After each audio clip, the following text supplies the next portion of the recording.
숙소를 재선정하면서 지역 상인들이 배제돼 논란이 일고 있습니다. 그런데 이 과정에서 법 규정이 무시됐다는 지적이 나와 파문이 확산되고 있습니다.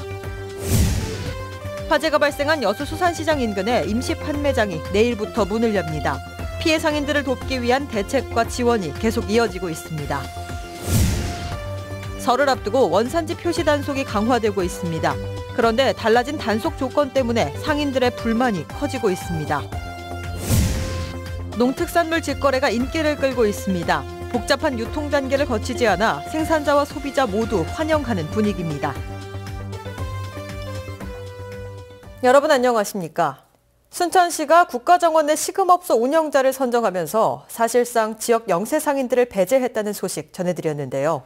이 과정에서 법으로 규정된 사회적 약자 배려 의무까지 묵살했다는 지적입니다. 박광수 기자가 보도합니다. 순천만 국가정원 내 식당과 매점, 자판기 등을 운영하던 지역업주들이 전면 교체되는 시점은 오는 5월. 순천시가 기업형 일괄 관리 방식을 선택하면서 앞으로도 영세 상인들의 입점이 사실상 차단됐습니다. 지역 기업의 참여를 제한하게 된 것에 대해서는 약간 죄송스러운 마음을 가지고 있습니다. 하지만 단지 도의적 책임을 넘어 법 규정 위반이라는 논란도 제기되고 있습니다. 대상 시설 가운데 매점과 소형 매대, 자판기 등 소규모 판매 시설은 관련 법률에 따라 우선 배려 대상자가 지정돼 있기 때문입니다. 장애인복지법과 노인복지법, 독립유공자 예우에 관한 법률 등은 공공시설의 매점, 자판기 등의 설치를 위탁할 경우 사회적 배려 대상자들의 신청을 우선 반영하도록 규정하고 있습니다. 식당, 카페 등과 묶어 단일 운영자를 선정하면서 소형 판매 시설에 대한 우선 배려 의무를 회피한 셈이 된 겁니다. 실제로 올해 입점을 준비 중이던 지역의 독립유공자 유족이 제안서도 내보지 못한 채 대상에서 배제되는 상황까지 벌어졌습니다. 소외계층을 보듬고 살펴줘야 행정기관에서 오히려 기피하는 듯한 태도를 보여서 대단히 실망스럽다고 생각합니다. 관련 법률을 관할하는 정부 당국도 절차적 문제를 지적합니다. 이 법률을 적용하지 않기 위해서 그런 형식으로 할 가능성이 많을 것 같아요. 그건 안 될 것 같은데. 입찰 자체에 위법 소지가 있다는 지적 속에 일부에서 절차 중단을 위한 법적 대응도 준비 중인 것으로 전해져 논란은 더욱 확산될 전망입니다. MBC 뉴스 박광수입니다. 화재 피해를 입은 여수 수산시장 상인들이 내일부터 임시 판매장에서 영업을 시작할 수 있을 것으로 보입니다. 여수시는 상인들의 요구에 따라 현 시장 주변 배수펌프장 공터와 도로에 가로 3m, 세로 3m 규모의 천막 74동 등 720제곱미터 규모의 임시 판매장을 설치하고 내일부터 임시 영업에 나설 수 있도록 했습니다. 임시 판매장에는 모두 79개 점포가 들어설 예정이며 활업 판매업소는 상하수도 시설 설치가 마무리되는 오는 24일부터 영업이 가능할 전망입니다. 주철현 여수시장이 오늘 시민들에게 설 선물로 여수 수산물을 많이 애용해달라고 호소했습니다. 주 시장은 오늘 호소문을 통해 화재 피해 복구에 속도를 내고 있는데도 최소한의 시간이 소요돼 설 대목 여수산 수산물 판매에 직접 영향을 미치고 있다며 시민들에게 이같이 요청했습니다. 주 시장은 또 화재 발생 이후 국민들의 관심과 사랑이 상인들이 다시 희망을 품게 하는 큰 힘이 되고 있다며 감사의 뜻을 밝혔습니다. 여수 수산시장 피해 복구를 위해 기업들의 지원이 이어지고 있습니다. 동서발전 호남화력본부는 오늘 수산시장 피해 현장을 방문해 상인들을 위로하고 1억 원의 성금과 함께 물품을 지원하는 한편 상인들과 간담회를 통해 복구가 신속히 마무리되도록 기업 차원의 대책을 마련하겠다고 강조했습니다. 호남화력은 지난해에도 울산 태화강 수해 현장에 자원봉사자 투입과 함께 물품을 지원하는 등 현장 복구 작업에 참여한 바 있습니다. 설을 맞아 지자체마다 원산지 표시 특별 단속에 들어갔습니다. 하지만 올해부터 달라진 단속 조건을 알지 못해 상인들의 불만이 큰데요. 지속적인 홍보 활동이 필요하다는 지적입니다. 김종수 기자입니다. 설 명절을 맞아 원산지 표시 단속이 실시되고 있습니다. 성수품을 위주로 원산지 거짓 표시와 미표시 등 불법 유통 행위가 점검 대상입니다. 하나 더 추가하셔가지고 국산 거 따로, 수입 거 따로. 수입 거는 어느 나라 건지 같이 별도 분리 표기해 주셔야 될 것 같아요. 지난 한 해 동안 단속된 건수만 4천 건을 넘어 올해 역시 만만치 않은 단속이 예상됩니다. 특히 올해부터는 음식점의 원산지 단속 강화와 단속 범위 확대로 단속이 예전보다 까다로워졌습니다. 표시 내용도 복잡해 단속이 쉽지만은 않습니다. 이 때문에 단속 범위를 두고 단속 요원들도 애를 먹고 있습니다. 현장에서 표시판을 직접 작성해 주거나 고령의 상인들에게 변동사항을 숙지시키기도 합니다. 공에 있는 상인들 대부분이 영세하거나 고령인 상인들이 대부분이기 때문에 인식 개선에 대한 것부터 먼저 선행돼야 될 것 같아서요. 일단 지도와 홍보 위주로. 이 때문에 개정된 요건을 적용해 단속이 이루어지는 게 사실상 힘들어 보입니다. 홍보와 계도 활동을 통해 상인들의 인식 개선을 유도해야 한다는 지적도 제기됩니다. 무작정이 단속이 문제가 아니고 좋은 거 아니에요.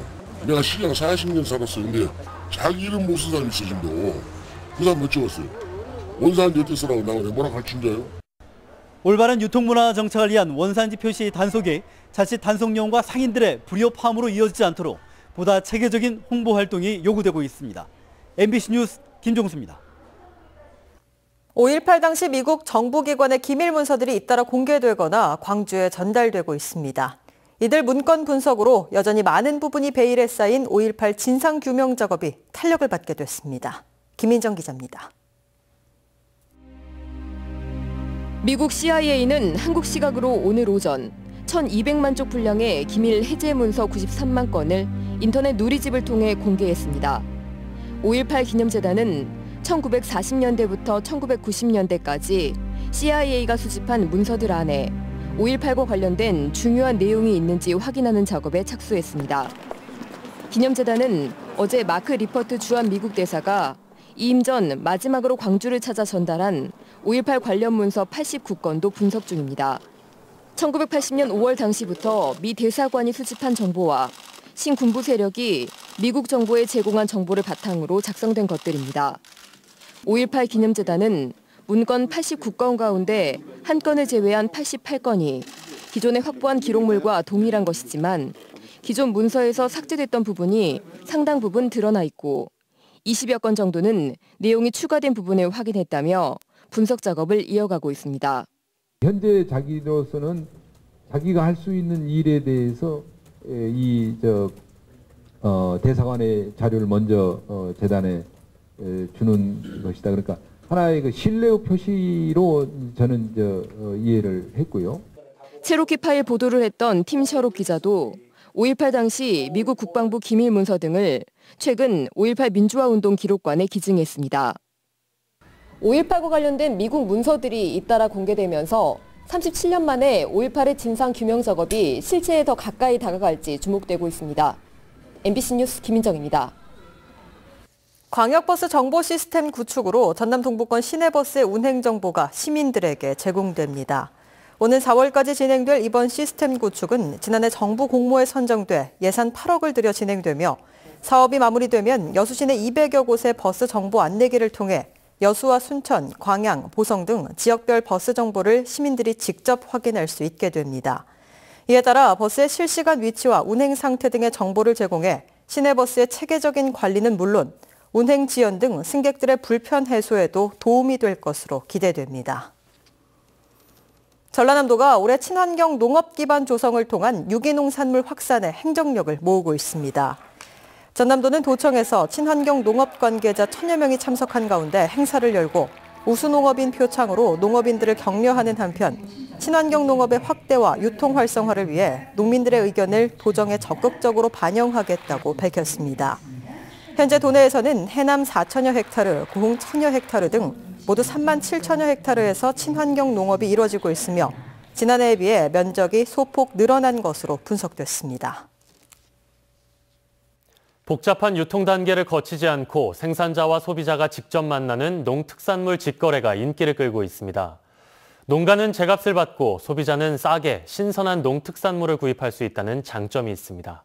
김양훈 기자가 취재했습니다. 최근 문을 연 로컬 푸드 직매장입니다. 지역에서 생산되는 신선 채소류는 물론 육가공품과 특산품 등이 판매되고 있습니다. 통상 서너 단계를 거치는 유통 과정을 줄였습니다. 품질이 좋은 데다 가격까지 저렴해 평일에도 손님이 몰리고 있습니다. 맛있어요. 싱싱하니까.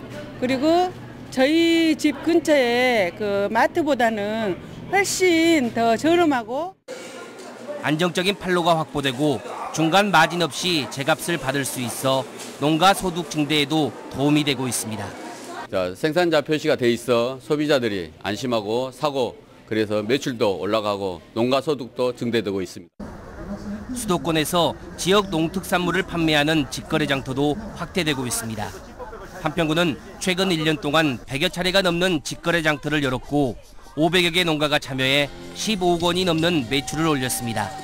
축산물 이동 차량과 농특산물 이동 차량 두 대를 통해서 소비자와 대도시 간의 직거래를 통해서 생산자에게 큰 이득이 될 수 있다. 전국적으로 유명한 나비축제와 국향대전에도 농특산물 장터를 늘리고 있습니다. 한평군은 농산물 종합가공지원센터와 산지유통센터를 건립해 직거래 시스템을 한 단계 발전시켜 나갈 계획입니다. MBC 뉴스 김양원입니다. 광양시의회가 세풍산업단지 기반시설의 전면 재검토를 촉구하는 결의안을 채택했습니다. 시의회는 결의안에서 광양경제청이 산업단지를 조성하면서 주 출입구를 광양시권과 연결이 어렵도록 개설하는 등 기반시설이 잘못 설계돼 있다며 전면 재검토를 요구했습니다. 시의회는 이에 따른 세부 개선 요구로 세풍산단 진입을 위한 지하차도 설치를 중단하고 북측 진입도로를 개설하는 한편 산단 내 도시계획 도로도 확장해 줄 것 등을 제안했습니다. 올해 순천의 첫 양심 운전자로 43살 문복숙 씨가 선정됐습니다.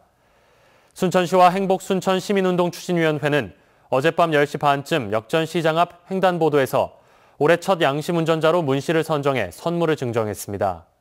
두 기관은 지난 2015년부터 공동으로 늦은 밤 불시에 신호위반이 잦은 교차로나 횡단보도에서 법규를 정확히 준수한 운전자를 찾아 시상하는 프로그램을 진행하고 있습니다. 다음은 희망 2017 나눔 캠페인에 성금을 보내주신 분들입니다. 전남 지역의 사랑의 온도탑 나눔 온도는 현재 95.3도입니다. 여수 항운 노동조합 조합원 1동 105만 원, 여수시 신기동 우림필류 104, 105, 106, 107동 주민 96만 2천 원, 순천시 해룡면 신대 중흥 3차 306에서 310동 주민 58만 1,920원, 신대 중흥 3차 311에서 315동 주민 55만 5,900원, 덕연동 51통 주민 53만 5천 원, 덕연동 11통 덕암 현대아파트 101, 103동 주민 47만 1,000원, 여수시 여천동 28통 주민 41만 7천 원, 순천시 해룡면 부영 6차 주민 41만 6,760원, 덕연동 덕암 현대아파트 102동 주민 41만 3천 원, 덕연동 4통 벽산아파트 103에서 106동 주민 28만 3,200원, 광양 용강중학교 2학년 2반 김승진 22만 2천 원, 고흥군 대서면 장전마을 주민 27만 9,300원, 축동마을 주민 27만 원, 하남마을 주민 25만 원, 신촌마을 주민 23만 9,500원, 평촌마을 주민 22만 원, 여수시 여서동 부영아파트 701, 704동 주민 20만 원, 현대건설 아파트 주민 20만 원, 현대산업 1, 2차 아파트 분여회 20만 원, 주공아파트 주민 19만 원, 경남 2단지 15통장 10만 원, 여수시 봉산동 1통 사계절 횟집 10만 원, 오카 오탁집 10만 원, 한일종합상사 10만 원, 차사랑 카센터 5만 원의 성금을 보내주셨습니다. 성금을 보내주신 분들께 감사드립니다. 희망 2017 나눔 캠페인은 이달 말까지 접수합니다. 시청자 여러분의 많은 관심과 참여 바랍니다. 알고 지내던 여성을 살해하고 암매장한 50대 남성에게 징역 15년이 선고됐습니다. 광주지방법원 순천지원 제1형사부는 판결문에서 알고 지내던 여성을 말다툼 끝에 살해하고 시신을 은닉한 점은 중형이 불가피하지만 우발적인 범행으로 판단돼 양형한다고 밝히고 살인 등의 혐의로 구속 기소된 58살 손모 씨에게 징역 15년을 선고했습니다.